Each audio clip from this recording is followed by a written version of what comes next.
Le seul et unique moyen d'arriver au bout du chemin est d'accepter que tu devras souffrir pour grandir. Vous avez été nombreux à aimer ce nouveau concept, donc on continue, on ne s'arrête pas avec une histoire pour réussir. Cette fois-ci, vous allez découvrir l'homme qui a le mental le plus fort au monde, selon moi. Peut-être pas le plus fort au monde, mais en tout cas, il est extraordinaire. Vous allez vous sentir tout petit et vos problèmes vont rétrécir avec vous et c'est une bonne chose. Il s'appelle David Goggins, il a battu le record du nombre de pull-ups en 2013, il court jusqu'à en perdre ses propres jambes, c'est assez incroyable. Il a un message pour vous et ce message il va vraiment vous marquer je pense et vous inspirer. En tout cas ça a été le cas pour moi, c'est pour ça que j'ai traduit cette vidéo en français pour vous et on va passer à travers cette vidéo sans plus attendre. Juste avant, n'oubliez pas de vous abonner, c'est parti.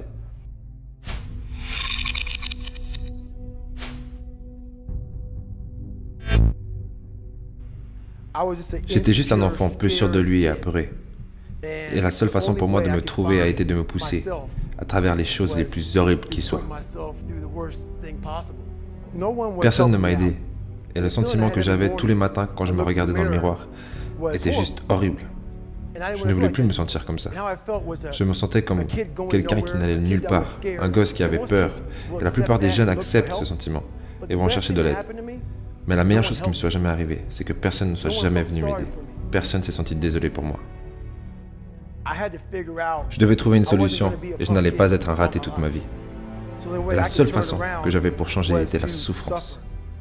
J'avais besoin de construire de la corne sur mon cerveau, de la même façon que je construis de la corne sur mes mains. D'ailleurs, j'ai battu le record du nombre de tractions effectuées sur 24 heures il y a déjà longtemps. Mais j'ai échoué 2 fois.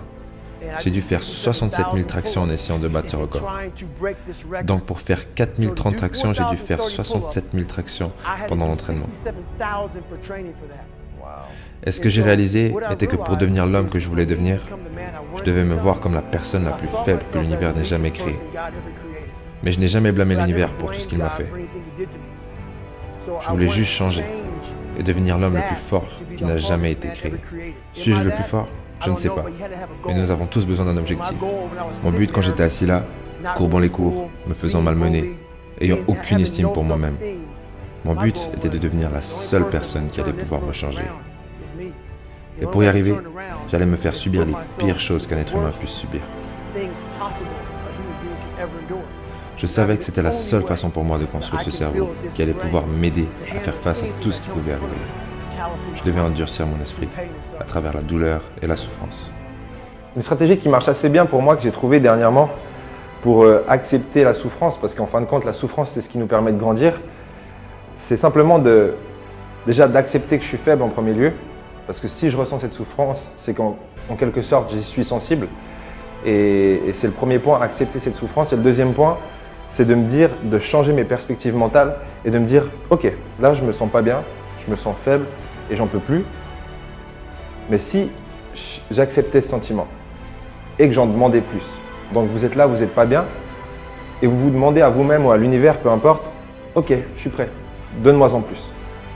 Et juste cet exercice-là vous permettra de changer vos perspectives et d'attaquer vos faiblesses et d'attaquer les problèmes qui sont face à vous au lieu de vous faire écraser par ces problèmes. Et ça a l'air de rien, mais juste ce changement de perspective mentale peut tout changer. Le seul et unique moyen d'arriver au bout du chemin est d'accepter que tu devras souffrir pour grandir. Je pourrais blâmer beaucoup de gens, et c'était le livre que je lisais. Et je mettais la faute sur tout le monde. C'était jusqu'au moment où je me suis dit, tu sais quoi ? Si je veux vraiment régler le problème, je dois commencer à lire mon propre livre et voir qu'est-ce qui déconne chez moi. Arrêter de blâmer les autres et commencer à lire mon livre. Alors je l'ai fait, donc j'ai peur de mon ombre. Comment je peux surmonter ça ? Inscris-toi à l'armée et va te faire botter le cul. Fais des choses que tu détestes faire. Sois dans l'inconfort chaque jour de ta putain de vie. Bien reçu. Je suis pas la personne la plus intelligente du monde. Ok. Au lieu que quelqu'un vienne me dire « Mais non, t'es intelligent, ne te dis pas ça. » Non, je me suis dit à moi-même « Je suis un putain de crétin. » Ok, bien reçu. Maintenant, comment je deviens plus intelligent ? En m'éduquant. La chose qu'on fuit, en fait, on fuit la vérité. On fuit la vérité, mon gars. Si j'ai fini par avoir du succès, c'est parce que je suis allé chercher cette vérité. Aussi douloureux et brutal que ça a été, ça m'a changé. Ça m'a permis de devenir qui je suis aujourd'hui. Je trouve de nos jours, on a tous beaucoup trop d'attentes par rapport à ce qu'on veut, que les gens nous apportent, que les gens nous disent, etc. Et c'est pour ça qu'il y a autant de personnes qui sont déçues de leur entourage et qui passent leur temps à blâmer en fin de compte les gens qui leur sont le plus proches. Je pense que la solution à ce problème, parce que c'est un cercle vicieux, c'est simplement de se centrer sur soi-même et de lire son livre. Et de vraiment de faire une liste de tout ce qui ne va pas chez vous pour résoudre ces problèmes et ensuite aller offrir et donner tout ce que vous pouvez donner aux gens qui vous entourent. Et c'est d'ailleurs la solution pour avoir ce que vous voulez des gens. Ce n'est pas simplement d'attendre une chose d'une personne qui fera que vous l'aurez, c'est plutôt de travailler sur vous pour donner tout ce que vous pouvez à cette personne sans rien attendre en retour, mais la vie généralement fait plutôt bien les choses.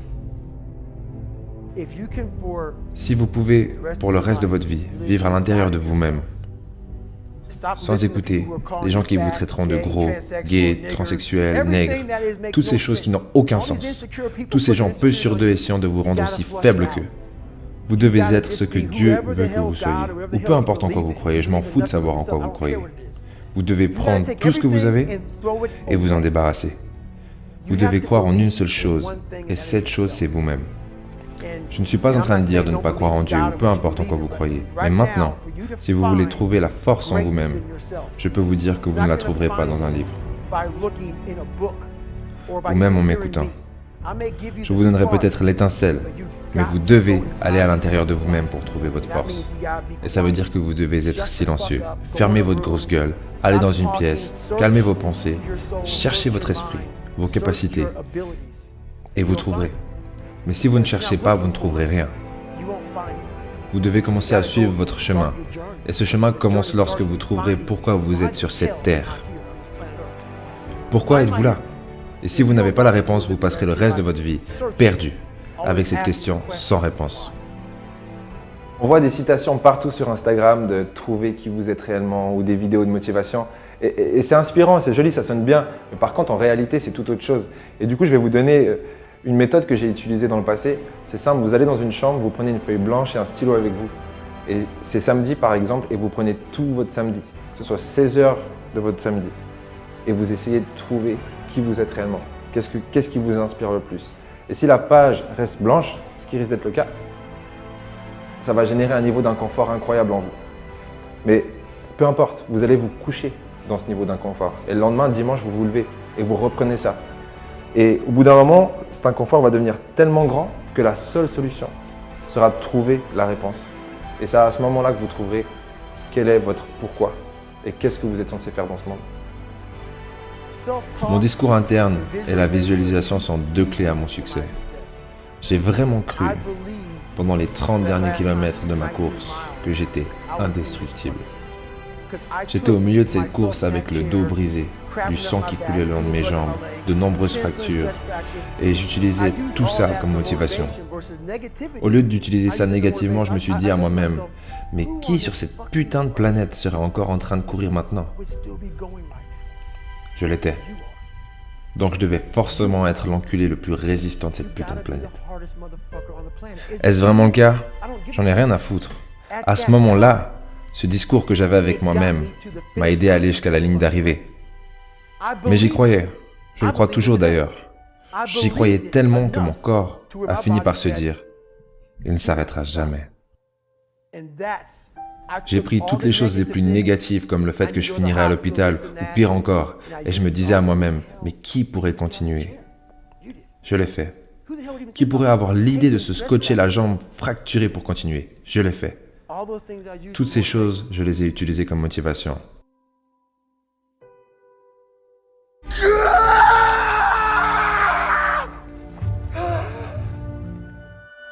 Pour moi, le concept de la visualisation et du dialogue interne, il est clairement sous-évalué. Ce n'est pas quelque chose qu'il faut faire tous les jours. Il ne faut pas s'asseoir tous les jours pour visualiser. Et il ne faut pas se dire 2-3 trucs sympas dans la journée. C'est quotidien. Vous avez votre vie, il y a un filtre. Et le filtre que vous mettez, de toute façon, vous en mettez un. Il doit aller dans la direction que vous souhaitez aller. Par exemple, là, je ne suis pas en train de faire une vidéo. Je suis en train de peut-être motiver une personne qui est seule chez lui et qui n'a pas la force de faire ce qu'il faut aujourd'hui. Et à travers cette vidéo, je lui donne cette étincelle de faire ce qu'il a à faire. Et je visualise, par exemple, que cette personne, je vais la rencontrer dans une année et qu'elle aura changé sa vie. Et que là, je vais lui faire un câlin comme pas possible et être heureux d'avoir fait ça. Et du coup, je pourrais tourner la situation de deux façons. Je suis en train de faire des vidéos et j'aimerais bien aller faire une petite promenade, mais Non, c'est pas tellement intéressant, sachant que je suis en train de changer peut-être une vie. La plupart des jeunes de cette génération abandonnent à la seconde où on leur dit quoi que ce soit. Il suffit qu'on leur dise que tu as fait ça faux ou ça faux. En vrai, c'est tellement facile de réussir de nos jours parce que la plupart des gens sont faibles. C'est une génération de soft. Donc si tu as la moindre ténacité, la moindre petite habileté, la moindre fraction de discipline, la capacité de faire quelque chose que tu n'as pas envie de faire. Par exemple, je détestais aller à l'école et devine quoi? J'étais stupide à mourir. C'est simple, 1 plus 1 égale 2. Mais si tu arrives à te forcer à faire quelque chose que tu détestes faire, de l'autre côté se trouve la réussite. C'est ce que les gens ne comprennent pas. Quand je cours, j'endurcis mon esprit. Je ne m'entraîne pas pour une course. Je m'entraîne pour la vie. Je m'entraîne pour le jour où je recevrai un appel à 2 heures du matin m'informant que ma mère est morte, ou le jour où quelque chose de tragique arrivera. Ce jour-là, je ne sombrerai pas. J'entraîne mon esprit, mon corps et ma foi pour qu'ils ne fassent plus qu'un, pour que je puisse ensuite gérer ce que la vie me réserve. Parce que, à ce que je sache, la vie te réserve un tas d'épreuves. Et si tu n'es pas physiquement et mentalement préparé pour ça, tu vas juste t'émietter. Et tu ne seras plus utile à personne. Restez jusqu'à la fin de cette vidéo parce qu'on va vous montrer quelle sera la star de notre prochaine vidéo. Mais avant d'arriver là, j'ai juste envie de rebondir sur ce qu'on vient de voir simplement parce que ça me fait vraiment penser à la philosophie du stoïcisme, philosophie que j'adore particulièrement.